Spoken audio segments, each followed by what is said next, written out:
thyme leaves, foods mix, and this is pressed tomato. I make 35% cream.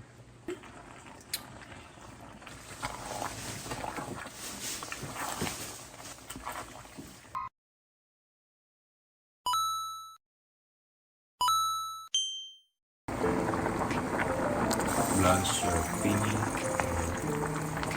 10 minutes.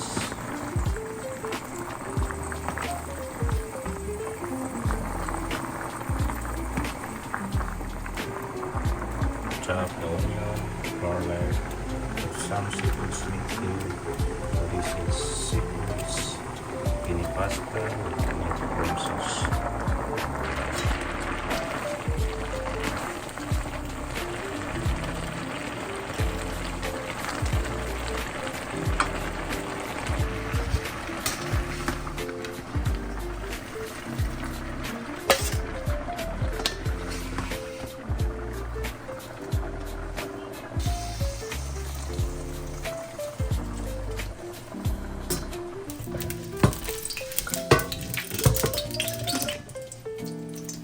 Onion first,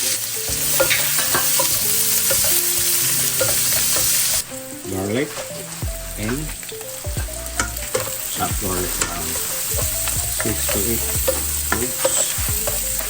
Saute there. Add thyme if you have, but if you don't have, no need. Thyme leaves. You can use dry or fresh thyme.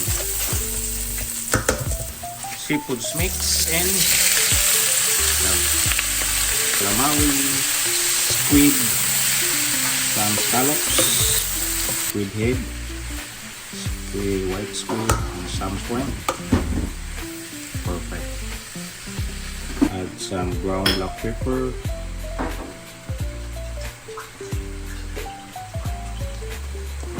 Add some salt.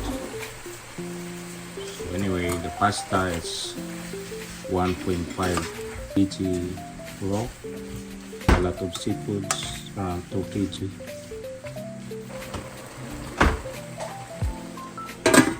Cover for 2 minutes to cook your seafoods. After 2 minutes, foods is cooked. Next, add your tomato sauce.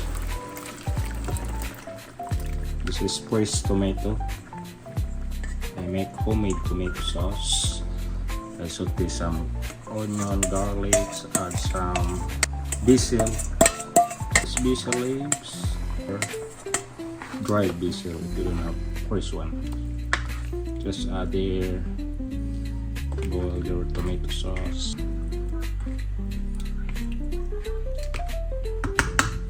Add the cream. 35% cream.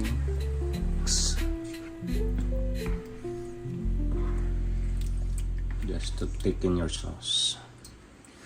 There, wait until boiled before you adding pasta. This is most requested when I cook pasta. You can use penne, you can use tagliatelle or fettuccine, whatever you have or preferred. Cover there. Taste the sauce. If the taste is good, a little bit salt, some black pepper more. Stir it. And a little bit sugar to balance the acidity.